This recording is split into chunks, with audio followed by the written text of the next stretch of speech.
Is too much going on? Is too much on your mind? Too much on your heart? Is there too much that you're overseeing?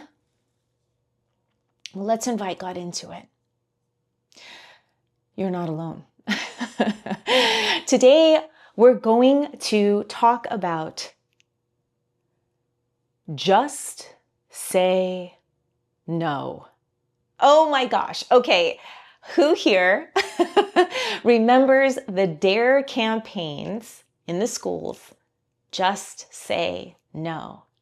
I was thinking about that as I received the word for this just say no message. And I thought that it was, Carol does. Yes, indeed, honey. I do too. And it came to my mind because I was thinking, oh, I hear you. I hear you, God. Okay, just say no. And then I thought how ironic and funny, because I was raised at that time. And I remembered that. And I thought, goodness gracious, just say no. Yes, at the time it was encouraging kids of all ages through grade school and beyond to say no to drugs.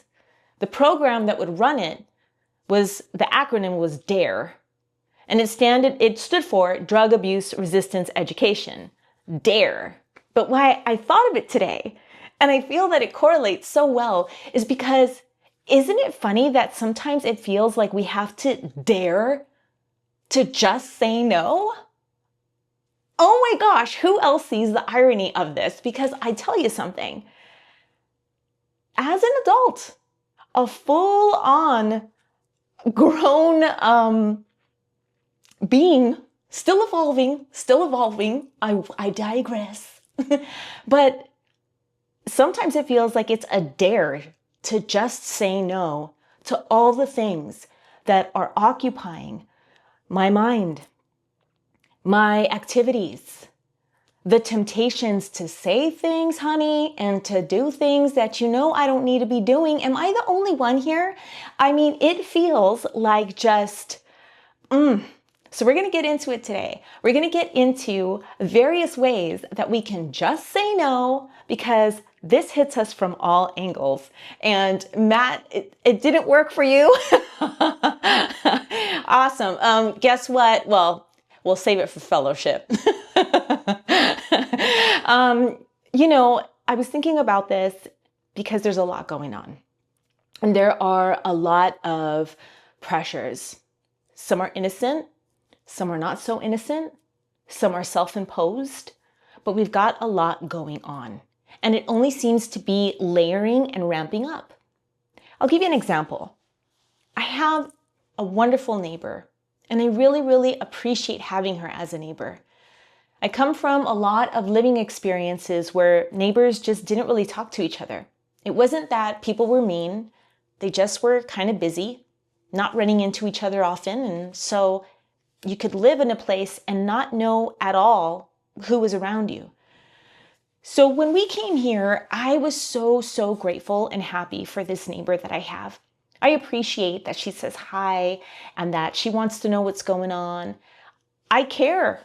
And it means something to me that she cares and notices things that are happening around the neighborhood. And sometimes she tells me things I don't want to hear. She gives me the tea on things I'm not trying to be a part of. So it feels like a dare to just say no to my neighbor. I care about her. I love that she wants to connect. I don't want to alienate her. But sometimes what she's sharing is not really something I want to receive. Has anybody ever experienced this? This is really, really challenging, and it happens to us all the time.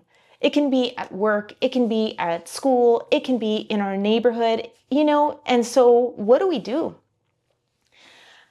Can I tell you something? I found in scripture the most eye-opening situation, okay? And I feel that it applies here in a massive way. So let's go ahead and dive into it. Those of us who have even the most, I think most people know who Jesus is. Whether they believe in him or not, whether they think he's cool or not, people have heard of Jesus. And I think most people would consider Jesus like a really, let's be casual here, a really chill dude. Let me know if you agree. Most of the stuff about Jesus is that he was really, really welcoming, right? Like just, he was there, provided miracles, forgiven people coming after him. Wow. So imagine my surprise when I read in the Bible that he tells Simon Peter, he starts off as Simon, becomes Peter. He's one of the apostles and is kind of like Jesus's right-hand man, so to speak. And so he tells, Peter loves Jesus. And it's getting to be the time when Jesus is going to be crucified. He's doing the best he can to tell his disciples that this is going to happen. And after circling around with this information a bit, he finally tells them kind of straight out, like, look, this is going to happen. Well, Peter loves Jesus, right? And so he's like, no, I won't let that happen. I'm paraphrasing heavily here, and I promise you, I will give you the area in the Bible where you can find it yourself in your favorite translation. But anyway, so when Jesus hears Peter tell him this, he says to Peter, his friend, "Get behind me, Satan." Now, I'm not going to say that to my neighbor. Okay, and I'm not saying we should do that. But here's where it just blew my mind when reading that this happened. This was a deep, deep friendship. A mentor, teacher, friends. They've been together. They've been traveling. There's a love here, a brotherhood. And he says this to him. What? This seems totally left field. Well, when we look into this from different perspectives, basically, even though he said that directly to Peter, he's really saying like, hey, basically, don't mess with my vibe. Hey, don't get in the way of, my destiny. What do y'all think? Because we're dissecting this, right? But really, as I'm reading this in different translations, he's not really saying this to Peter, but he's basically saying like, hey, I won't be moved. I say no to all that you're saying. Because trust me, I'm not trying to go through this really. Like, if I could have my father take this on, I would, or away from me. But I won't be stopped from doing and fulfilling my destiny. Whoa, this is major. And the reason why it could fit for today is because it's really empowering to think of a way to just say no that isn't mean, that may be weird, but is actually taking a stand for our purpose, our destiny, who we're meant to be. Some of you are listening and you're trying to hold on to your peace, man. You're trying to stay positive. You're trying to, get your goal accomplished. You're trying to chill out. You don't need this mess in your life. You don't need the gossip. You don't need the bad news. You don't need the tea. What if just saying no is actually just saying yes to our peace, to our purpose, to our destiny? Tell me in the comments if you feel any of this. I was really blown away when I discovered it. And I promised I would share with you where you can find it in scripture yourself. And that comes from Matthew chapter 16, verse 21 through verse 33. And you can read it in any translation that you like. Matthew chapter 16, verse 21 through 33. So wow, here I am. And I'm like, man, like I said, I won't exactly use that quote, but But perhaps there's a way I can just say no to my neighbor. Perhaps there's a way I can just say no to being afraid I may alienate her and find a way to just tell her lovingly, like, I don't want to hear about that. Or, well, yeah, to be honest, that's probably the way I would do it. I could make an excuse, but I wouldn't want to lie. So maybe that's something that I can do. Tell me if you have some thought of something that you may be able to do when you're experiencing someone that you either care about or you have to stay in relation with that is trying to share something with you that you know you can't afford to hear right now, because it's going to take your peace, or it's going to sway your mind from a goal, or it's going to distract you, or it's going to make you angry. Now, I'm not talking about being afraid of experiencing human emotion, but I'm talking about us really walking this out, because there's good for us here, right? You're chosen. You're different. You have purpose. You're planned for this time. There's a destiny that's associated with you.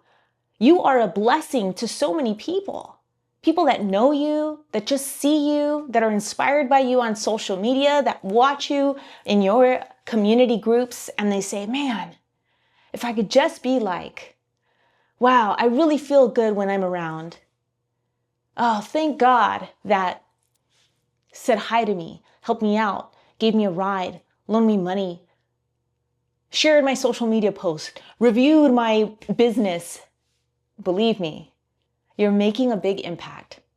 So, what an exciting thing to explore. And I tell you, I was pretty surprised when I read that, because like I said before, if anybody's chill in the Bible, I would have to say it's Jesus. So finding out that he said that to his friend, wow, it took me a few times to really reread that and say, well, where did that come from? Why would he say such a thing? Wow, I feel bad for Peter. He was just trying to help him out. He was just sorry for his friend. He doesn't want it. All these human emotions. But when we're tied to something greater, maybe we're not doing what everybody else is doing. What do you think? There's another concept that really came to my mind. And this is taking on a different point of view. Do I have anyone that is watching today that is interested in metaphysics, Christian science, science of mind, or unity? If you are, definitely go ahead and let me know in the comments. Like I said, all faiths are welcome here. This is a different perspective on scripture and these types of these faith systems, okay? And what it is it's taking the approach of really taking a lot of ownership about what we say, what we think, and the power behind it. So they teach denials. Dun, dun, dun. Okay, look, not denials like being in denial. Not that kind of denial, but like denying with your word. In Christian and Catholic and these types of faith systems, you might have heard the term rebuking. I rebuke that. Like, I don't even think so. You better, a rebuke is a hard, talk to the hand. I don't even think so. I just put up a wall. Goodbye. So if you've heard of any of these terms, denials are a really interesting thing. And I wanted to talk a little bit about that because it's a powerful way that we can just say no. I actually used it twice, and I'll share both stories with you. And you let me know if either of these kind of types of experiences have been felt or had by you. So today I was working on a large project, and I knew that I had our time together today, and I like to definitely spend time with God beforehand, and I like to prepare my message, at least know what are we covering and have something for you to share. And so I was tempted all day, to feel like there wasn't going to be enough time. Have you ever had this experience? Like all day I was vacillating between almost worrying that I should rush and like, nope, I'm not going to go there. And on and on and on and on. It's like, you know what you're setting yourself up to do. You know your plans. You've got your stuff together. And yet for some reason you're like, but we're going to be late. But maybe we should leave earlier. But maybe there's going to be traffic. But what if it doesn't send? But maybe I should double check. La, la, la, la, la. Tell me if you have experienced any of this. So today, this was something that was brewing. Like I could sense it throughout the day. So I was in denial mode. And that today looked like this. So I'm doing my work and I'm starting to feel this sensation of like, worry, like I'm not going to have enough time. Maybe I should hurry up. That sensation inside where you start to feel a little fluttery, like you want technology to go faster. You want the thing to just be done. And then I would take a breath. And I'd be like, no, there's enough time. I can do all things through Christ who strengthens me. And that's because I've used that statement before. Then it would come again. Take a breath. Not immediately, because I still walk things out myself, honey. Okay? Sometimes it takes me a minute. And then I realize it's creeping on again. And I'm like, whoa, wait a second. I'm starting to feel stressed again, like I'm not going to have enough time. I'm just going to say no to that. Nope, these plans are blessed. Everything's going to work out. So on and on I went throughout this process. And lo and behold, all things did work out. All things did work out. The project was accomplished. I'm here during our blessed time together. There is a topic. Life is good. It's all good. This sounds simple, and it is, but it isn't always easy. It can be really easy because it was a literal physical emotion that would start to bubble up. It also would happen and start to rise. It's real easy to fall into that thought of like, oh no, what if insert potential bad scenario? Just say no, beloved. Just say no. As a matter of fact, you can even just say no. Like, no. No, get this, is a complete sentence. Who knew? Who knew? No is a complete sentence, right? I use this type of mentality and this type of denial, okay? Years ago, my husband and I had to move. We had to get into the storage unit quickly. We had a ton of stuff. We were at the tail end. The storage place is closing. All the things, right? It's that domino effect. We have to get this done to do the next thing, to do the next thing. Every time my father-in-law and my husband would come up the stairs with a new thing, because I was like, I'll organize the stuff. You guys bring the stuff. That's not going to fit. I don't know. I don't know how we're going to do this. Look, they're wonderful people. We're all just doing our best, and we were all very tired. And when you're tired, you just don't have a lot left in the tank. And I was tempted to let that get to me. As a matter of fact, it started to get to me, like get on my nerves. And then when I get on my nerves, then I'm starting to get angry and I'm losing sight of what is possible. Have you ever felt this? So here I was in that experience and I'm like, nope, nope, nope, no, no, this will fit. No, I can do all things through Christ who strengthens me. Nope, everything is okay. Nope, be willing to just say no to the bad circumstance, to the worried feeling, to the things that are just renting space in your mind. Denials work. They're the opposite of affirmations. Affirmations are when we affirm good things. But sometimes when we are having too much going on, when we are emotional, when we are worried, when we're overwhelmed or tired, it's too hard to say the positive statement. So it's a little bit easier to just say no. So if you are wondering about the action point, it's just say no. You can just say literally no. You can deny the experience using a phrase that is powerful to you. It can be scripture-based, a practical statement, and you can just take an action, like me with my neighbor, and just maybe excuse ourselves from the thing that is tempting us to give our power away, to forget who we are, to step outside of the truth of our purpose. Now, do any of these sound good to you? Which do you think would be the easiest for you to practice until we meet again next week? I think for me, it would be definitely the denial. I find that it is powerful, it is effective, it is easy to remember, because pretty much whatever's happening, if it's unwanted, I could be like, nope, I don't think so. Nope, I rebuke. No, I don't accept that. I don't want that. Send it back where it came from. Thanks, bye-bye. Talk to the hand. Don't kill my vibe.